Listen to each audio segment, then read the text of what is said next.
दोस्तों नमस्कार, ये है मार्गदर्शन फॉर सिविल सर्विसेज। मैं अनुराग चौधरी। दोस्तों यूपीपीसीएस प्रारंभिक परीक्षा 2022 के लिए महत्वपूर्ण प्रश्नों के टेस्ट सीरीज में हम सॉल्व करेंगे भारतीय संविधान एवं राज्य व्यवस्था के महत्वपूर्ण प्रश्नों का सेट। इसमें पीसीएस परीक्षा के अनुरूप मानक प्रश्नों को शामिल किया गया है। दोस्तों ये प्रश्न उत्तर प्रदेश लोक सेवा आयोग द्वारा आयोजित अन्य परीक्षाओं के साथ साथ विभिन्न राज्य लोक सेवा आयोग जैसे Uttarakhand PCS, Bihar PCS, MP PCS और राजस्थान पीसीएस के सामान्य अध्ययन के राज्य व्यवस्था खंड के लिए बहुत ही उपयोगी है। तो आइए शुरू करते हैं यूपी पीसीएस प्रारंभिक परीक्षा 2022 के लिए भारतीय संविधान एवं राज्य व्यवस्था के महत्वपूर्ण प्रश्नों का टेस्ट। दोस्तों पहला प्रश्न है आज के वीडियो का, सूची 1 से सूची 2 का सुमेलन करना है और दिए गए कूट के आधार पर सही उत्तर का चयन करना है।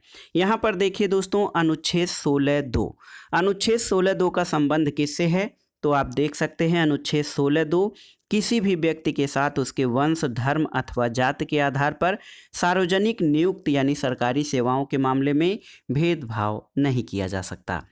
अनुच्छेद 29(2) बी है, इसमें क्या कहा गया है दोस्तों? अनुच्छेद 29 बी में कहा गया है कि किसी भी नागरिक को धर्म, वंश, जाति, भाषा या इनमें से किसी के आधार पर राज्य द्वारा संपोषित अथवा राज्य से सहायता प्राप्त करने वाले किसी शैक्षणिक संस्था में प्रवेश से वंचित नहीं किया जाएगा।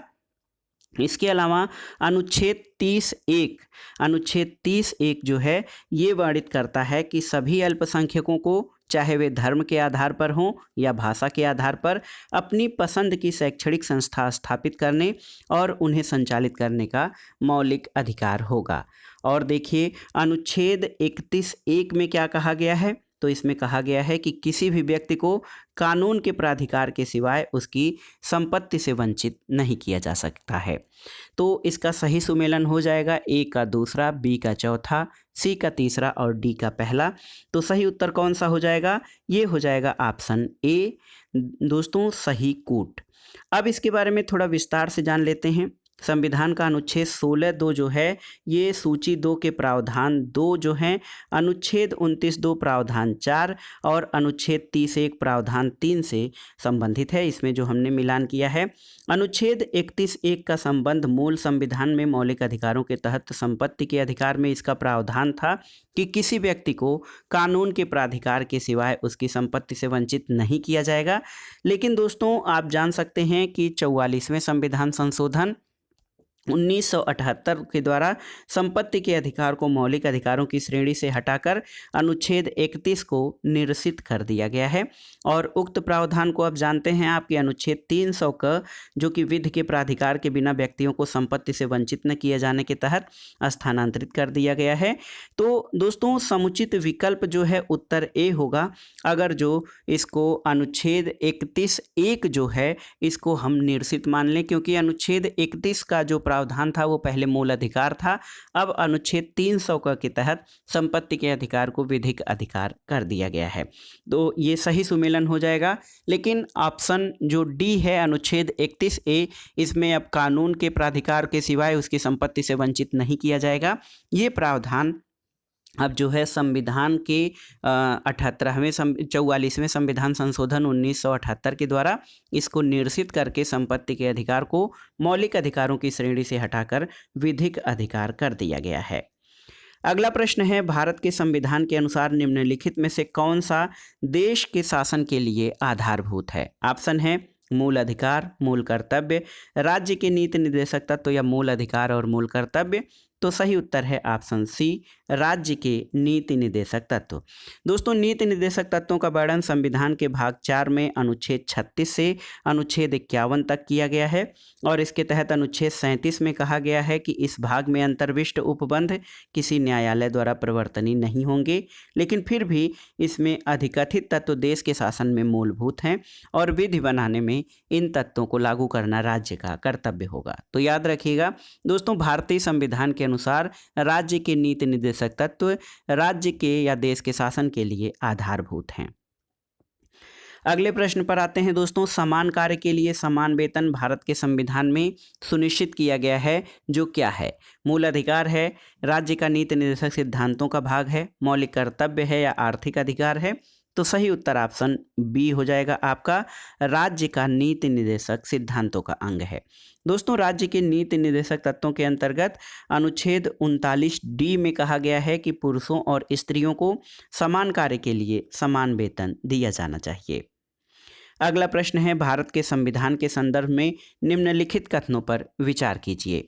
देखिए, यहाँ पर मूल अधिकार, मूल कर्तव्य और राज्य के नीति निर्देशक तत्व दिए गए हैं और इनमें आपको बताना है कि भारत सरकार द्वारा आरंभ किए गए राष्ट्रीय सामाजिक सहायता कार्यक्रम में भारत के संविधान के उपर्युक्त उपबंधों में कौन से पूरे होते हैं? तो सही उत्तर है दोस्तों, भारत के संविधान के संदर्भ में जो राज्य के नीति निर्देशक तत्व हैं, देखिए केवल 3 ये आपके पूरे होते हैं। देखिए, जो सामाजिक सहायता कार्यक्रम चलाया गया है वो भारतीय संविधान में राज्य के नीति निर्देशक तत्व के तहत अनुच्छेद 41 में कहा गया है कि राज्य अपनी आर्थिक सामर्थ्य और विकास की सीमाओं के भीतर काम पाने के, शिक्षा पाने के, बेकारी, बुढ़ापा, बीमारी, निःशक्तता और अनहर अभाव की दशाओं में लोक सहायता पाने के अधिकार को प्रभावी बंद करेगा। और इसी के संदर्भ में भारत सरकार द्वारा 15 अगस्त 1995 को राष्ट्रीय सामाजिक सहायता कार्यक्रम प्रारंभ किया गया है। तो एक प्रश्न ये है कि भारत सरकार द्वारा 15 अगस्त 1995 से राष्ट्रीय सामाजिक सहायता कार्यक्रम चालू किया गया है और इसमें जो है राज्य के नीति निर्देशक तत्वों का उपबंध जो है वो पूरा होता है। अगला प्रश्न है, सूची 1 का सूची 2 से सुमेलन करना है और दिए गए कूट के आधार पर सही उत्तर का चयन करना है। दोस्तों, विधि के सम्मुख समानता या विधि के समक्ष समानता ये अनुच्छेद 14 में है। कार्य करने का अधिकार अनुच्छेद 41 में दिया गया है।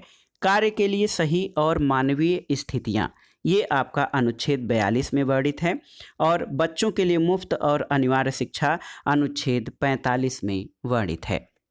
तो इस प्रकार से सही सुमेलन हो जाएगा 3, 4, 1 और 2।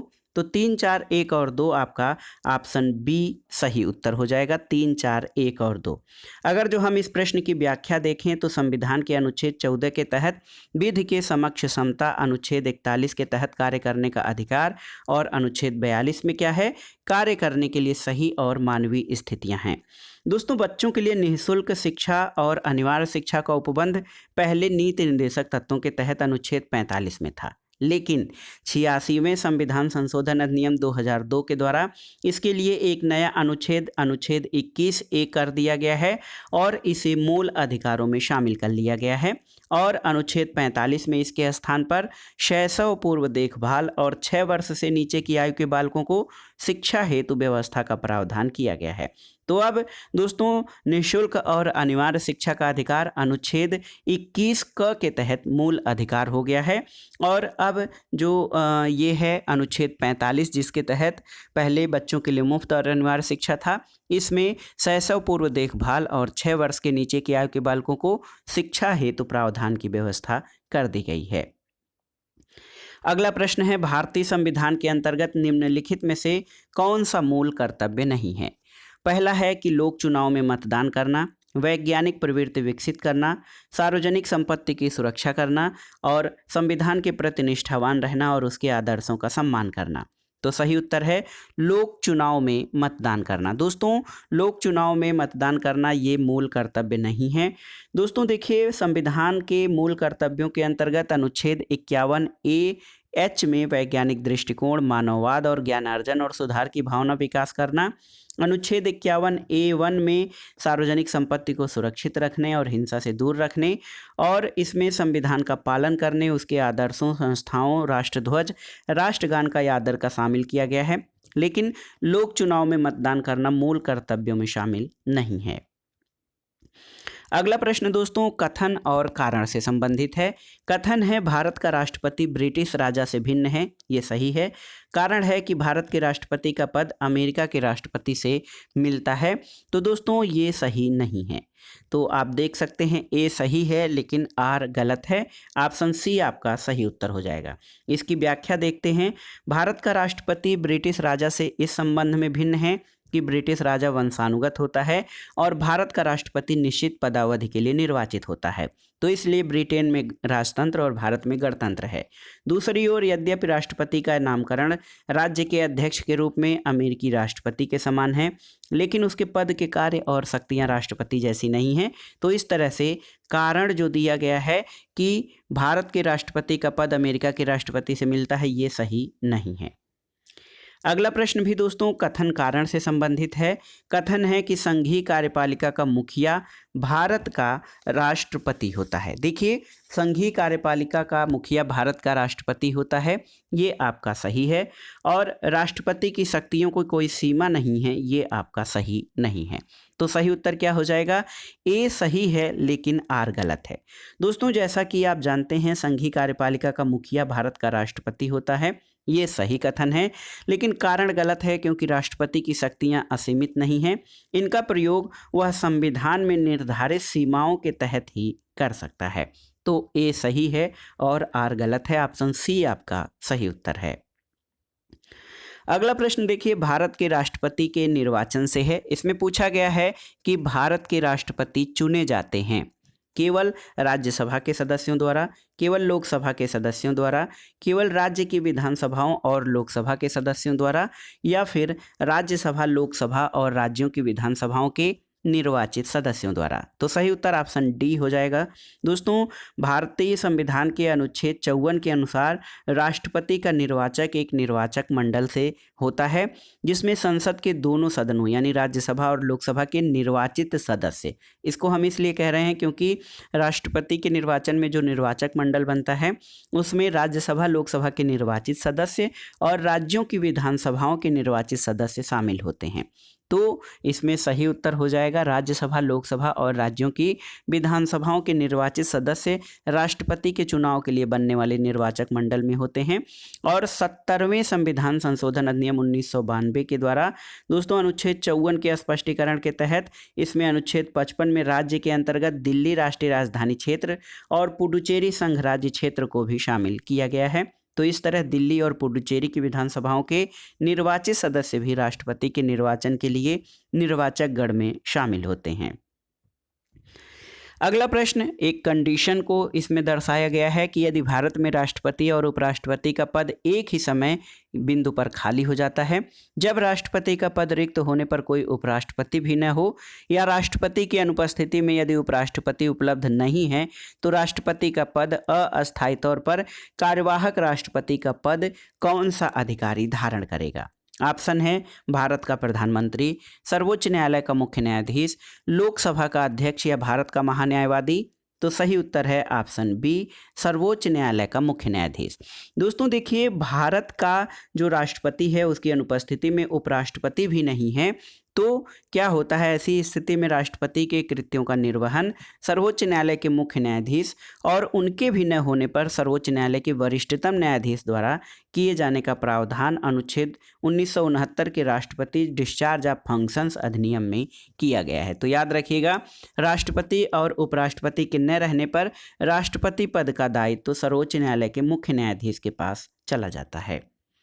अगला प्रश्न है, निम्नलिखित में से कौन सा वक्तव्य सही है? देखिए, भारत के प्रधानमंत्री के बारे में कुछ कथन दिए गए हैं कि संसद के दोनों सदनों में से अपने मंत्रियों का चयन करने के लिए स्वतंत्र है और इस विषय में भारत के राष्ट्रपति के साथ उचित परामर्श करके अपने मंत्रिमंडल के सहयोगियों का चयन कर सकता है और अपने मंत्रिमंडल के मंत्री के रूप में कार्य करने के लिए व्यक्तियों का चयन करने में पूर्णतः स्वविवेक का प्रयोग करता है और अपने मंत्रिमंडल के सहयोगियों का चयन करने में सीमित शक्तियां रखता है, क्योंकि स्वविवेक प्रयोग की शक्तियां भारत के राष्ट्रपति में निहित हैं।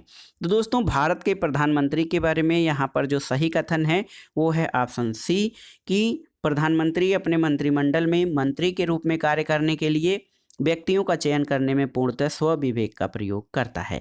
अगर आप इसको व्याख्या के रूप में देखें तो आप जानते हैं कि मंत्रिपरिषद के अन्य मंत्रियों की नियुक्ति राष्ट्रपति प्रधानमंत्री की सलाह पर करता है वस्तुतः मंत्रियों का चयन और उनके बीच विभागों का बंटवारा प्रधानमंत्री का विशेषाधिकार है और इस संदर्भ में प्रधानमंत्री पूर्णतः स्वविवेक का प्रयोग करता है। प्रधानमंत्री संसद के दोनों सदनों के बाहर के व्यक्ति को भी मंत्री नियुक्त कर सकता है, लेकिन ऐसे व्यक्तियों को 6 माह के भीतर संसद के किसी सदन की सदस्यता ग्रहण करनी होती है, अन्यथा वह मंत्री नहीं रहता है। अगला प्रश्न है दोस्तों, केंद्रीय सरकार के संबंध में निम्नलिखित कथनों पर विचार कीजिए। पहला है, भारत के संविधान में उपबंध है कि समस्त कैबिनेट मंत्री अनिवार्य रूप से केवल लोकसभा के ही आसीन सदस्य होंगे। दूसरा कथन है कि केंद्रीय कैबिनेट सचिवालय संसदीय कार्य मंत्रालय के निर्देशानुसार कार्य करता है। तो इसमें आपको बताना है कि कौन सा कथन सही है। देखिए, केवल एक, केवल दो, एक और दो दोनों, और न तो एक न तो दो। तो इसमें क्या हो जाएगा? सही उत्तर हो जाएगा दोस्तों न तो एक और न दो। दोस्तों देखिए, व्याख्या अगर जो आप समझने का प्रयास करें तो पहला जो कथन है ये कहा गया है कि भारत के संविधान में उपबंध है कि समस्त कैबिनेट मंत्री अनिवार्य रूप से केवल लोकसभा के अधीन सदस्य होंगे। तो ये सही नहीं है, क्योंकि संघीय मंत्री संसद के किसी भी सदन के सदस्य हो सकते हैं अथवा वे संसद के बाहर से भी प्रधानमंत्री द्वारा चयनित किए जा सकते हैं, लेकिन उन्हें मंत्री बनने के 6 माह के भीतर संसद का सदस्य बनना अनिवार्य है। दूसरा कथन ये कहा गया है कि केंद्रीय कैबिनेट सचिवालय संसदीय कार्य मंत्रालय के निर्देशन में कार्य करता है। तो ये भी सही नहीं है, क्योंकि केंद्रीय कैबिनेट सचिवालय संसदीय कार्य मंत्रालय के नहीं बल्कि सीधे प्रधानमंत्री के प्रत्यक्ष निर्देशानुसार कार्य करता है। तो इसमें ऑप्शन डी न तो एक और ना ही दो, दोनों कथन सही नहीं हैं। अगला प्रश्न है, भारत के महान्यायवादी या अटॉर्नी जनरल के विषय में दोस्तों सही कथन पर विचार कीजिए। पहला है कि वह भारत के राष्ट्रपति द्वारा नियुक्त किया जाता है, सही है। उसमें वही योग्यताएं होनी चाहिए जो सर्वोच्च न्यायालय के न्यायाधीश की होती हैं, ये भी सही है। उसे संसद के किसी सदन का सदस्य होना चाहिए, सही नहीं है। और संसद द्वारा महाभियोग लगाकर उसे हटाया जा सकता है, ये भी सही नहीं है। तो इसमें दोस्तों भारत के महान्यायवादी या अटॉर्नी जनरल के बारे में 1 और 2 कथन सही हैं। ऑप्शन ए सही हो जाएगा, 1 और 2 सही हैं। दोस्तों जब आप अनुच्छेद 76(1) देखेंगे तो इसमें प्रावधान है कि राष्ट्रपति उच्च न्यायालय का न्यायाधीश नियुक्त होने के लिए योग्य किसी व्यक्ति को भारत का महान्यायवादी नियुक्त करेगा। और दोस्तों कथन 3 इसलिए गलत है क्योंकि महान्यायवादी पद पर नियुक्त के लिए संसद का सदस्य होने की शर्त नहीं है। चौथा कथन इसलिए गलत है क्योंकि अनुच्छेद 74(4) के अनुसार महान्यायवादी राष्ट्रपति के प्रसाद पर्यंत पद धारण करता है, इसलिए उसे राष्ट्रपति द्वारा मंत्रिपरिषद की सलाह पर हटाया जा सकता है और इसके लिए संसद द्वारा महाभियोग चलाने की आवश्यकता नहीं होती है। अगला प्रश्न है, निम्नलिखित में से राज्यसभा के विषय में कौन सही है? पहला है कि यह भंग नहीं की जा सकती है, ये सही है। इसका कार्यकाल 5 वर्ष होता है, सही नहीं है। और देखिए प्रत्येक 2 वर्ष बाद इसके 1/3 सदस्यों का कार्यकाल समाप्त हो जाता है, ये सही है। तो इसमें दोस्तों राज्यसभा के विषय में कथन 1 और 3 सही हैं। विकल्प देख लेते हैं। देखिए विकल्प सी आपका सही उत्तर हो जाएगा। इसलिए दोस्तों आप जानते हैं कि संविधान के अनुच्छेद 83(1) के अनुसार राज्यसभा का विघटन नहीं होता है, यानी यह एक अस्थायी सदन है, ये भंग नहीं किया जा सकता है। उसके सदस्यों में से यथासंभव 1/3 सदस्य संसद द्वारा विधि द्वारा निमित्त किए गए उपबंधों के अनुसार प्रत्येक द्वितीय वर्ष की समाप्ति पर शीघ्र निवृत्त हो जाते हैं और इस प्रकार राज्यसभा के प्रत्येक सदस्य का कार्यकाल 6 वर्ष होता है। साथ ही अनुच्छेद 84(b) के अनुसार राज्यसभा की सदस्यता के लिए कम से कम 30 वर्ष की आयु का होना आवश्यक है। तो 5 वर्ष जो कहा गया है कि इसका कार्यकाल 5 वर्ष होता है, ये सही नहीं है, बल्कि ये एक अस्थाई सदन होता है और इसके दोस्तों 1/3 सदस्य जो होते हैं ये 2 वर्ष का या 2 वर्ष के बाद इसके 1/3 सदस्यों का कार्यकाल समाप्त होता है। ये राज्यसभा के बारे में सही है। अगला प्रश्न है, राज्यसभा का सदस्य बनने हेतु अर्हताओं के संदर्भ में निम्नलिखित कथनों पर विचार कीजिए और दिए गए कूट से सही उत्तर का चयन कीजिए। देखिए इसकी उम्र कम से कम 30 वर्ष होनी चाहिए, सही है। जहां से अभ्यर्थी को निर्वाचित किया जाना है उस राज्य की मतदाता सूची में मतदाता के रूप में पंजीकृत होना चाहिए, ये जरूरी नहीं है। और राज्य के अंतर्गत लाभ का पद धारित नहीं होना चाहिए, सही है। तो दोस्तों, राज्यसभा का सदस्य बनने के लिए जो अर्हताएं हैं उसके लिए 1 और 3 कथन आपके सही हैं। ऑप्शन बी सही उत्तर है। दोस्तों देखिए, न्यूनतम 30 वर्ष आयु जो कि अनुच्छेद 84 बी में वर्णित है, राज्य के अंतर्गत लाभ के पद पर न हो, अनुच्छेद 101 A1 में है। तो राज्यसभा का सदस्य बनने के लिए अर्हताओं में ये चीज़ें शामिल हैं। लेकिन जन प्रतिनिधित्व अधिनियम 1951 के अनुसार किसी राज्य से राज्यसभा में निर्वाचन के लिए उस राज्य की मतदाता सूची में मतदाता के रूप में पंजीकृत होना आवश्यक नहीं है। वर्ष 2003 के संशोधन से ये व्यवस्था की गई है। उसे भारत के नागरिक के रूप में किसी भी क्षेत्र में मतदाता के रूप में पंजीकृत होना चाहिए। हालांकि किसी राज्य से राज्यसभा का प्रत्याशी होने के लिए उस राज्य की विधानसभा के कम से कम 10 सदस्यों का प्रस्तावक होना अनिवार्य है। अगले प्रश्न पर आते हैं दोस्तों, भारतीय संविधान के किस संशोधन के माध्यम से संसद एवं राज्य विधायिकाओं में एंग्लो इंडियन के रिजर्व कोटे को समाप्त कर दिया गया है? इसमें ऑप्शन है आपके, देखिए ऑप्शन है कि 102वां संविधान संशोधन, 103वां, 104वां और 105वां संविधान संशोधन। तो सही उत्तर है ऑप्शन सी, 104वां संविधान संशोधन अधिनियम। दोस्तों देखिए, संविधान के 104वें संशोधन अधिनियम 2020 के द्वारा संसद और राज्य विधायिकाओं में अनुसूचित जाति और जनजाति के आरक्षण को 10 वर्ष के लिए बढ़ा दिया गया है, जबकि एंग्लो इंडियन संबंधी प्रावधान को समाप्त कर दिया गया है। तो सही उत्तर हो जाएगा दोस्तों, भारतीय संविधान में जो संसद और राज्य विधायिकाओं में एंग्लो इंडियन के लिए मनोनयन का रिजर्व कोटा था, उसको 104वें संविधान संशोधन द्वारा समाप्त कर दिया गया है। अगला प्रश्न है दोस्तों, लोकसभा अध्यक्ष या स्पीकर के विषय में कौन सा कथन सही है? देखिए, वह राष्ट्रपति के प्रसाद पर्यंत पद धारण करता है, सही नहीं है। यह आवश्यक नहीं कि वह अपने निर्वाचन के समय वह सदन का सदस्य हो, परंतु उसे अपने निर्वाचन के 6 माह के भीतर सदन का सदस्य हो जाना चाहिए, सही नहीं है। यदि सामान्य अवधि से पूर्व सदन को भंग कर दिया जाए तो उसे अपना पद छोड़ना होगा, ये भी सही नहीं है। और यदि वह त्यागपत्र देना चाहे तो अपना त्यागपत्र उपाध्यक्ष को संबोधित करेगा, ये आपका सही है। तो दोस्तों, लोकसभा स्पीकर के बारे में सही कथन ये है कि वो अपना त्यागपत्र उपाध्यक्ष यानी डिप्टी स्पीकर को सौंपता है। तो ऑप्शन डी आपका सही उत्तर हो जाएगा। दोस्तों, लोकसभा अध्यक्ष जो होता है, लोकसभा अध्यक्ष राष्ट्रपति के प्रसाद पर्यंत नहीं, बल्कि उसे संविधान के अनुच्छेद 94C के तहत 14 दिन की पूर्व सूचना के बाद लोकसभा के तत्कालीन समस्त सदस्यों के बहुमत से पारित संकल्प द्वारा अपने पद से हटाया जा सकता है। और इसमें एक व्यवस्था है कि दोस्तों, लोकसभा स्पीकर वर्तमान में ओम बिड़ला हैं। और दोस्तों देखा जाए तो लोकसभा अध्यक्ष उपाध्यक्ष को संबोधित अपने हस्ताक्षर सहित लेख द्वारा अपना पद त्याग कर सकता है, ये आपका सही है। अगला प्रश्न है, लोकसभा और राज्यसभा के बीच गतिरोध की किस स्थिति में और किन स्थितियों में संसद की संयुक्त बैठक बुलाई जा सकती है? इसमें आपसे प्रश्न पूछा गया है। तो देखिए, बहुत ही महत्वपूर्ण प्रश्न है ये कि लोकसभा और राज्यसभा के पूछा गया है कि किन स्थितियों में दोस्तों लोकसभा और राज्यसभा के बीच गतिरोध या कोई समस्या आ जाने पर किस स्थिति में संसद की संयुक्त बैठक बुलाई जाती है।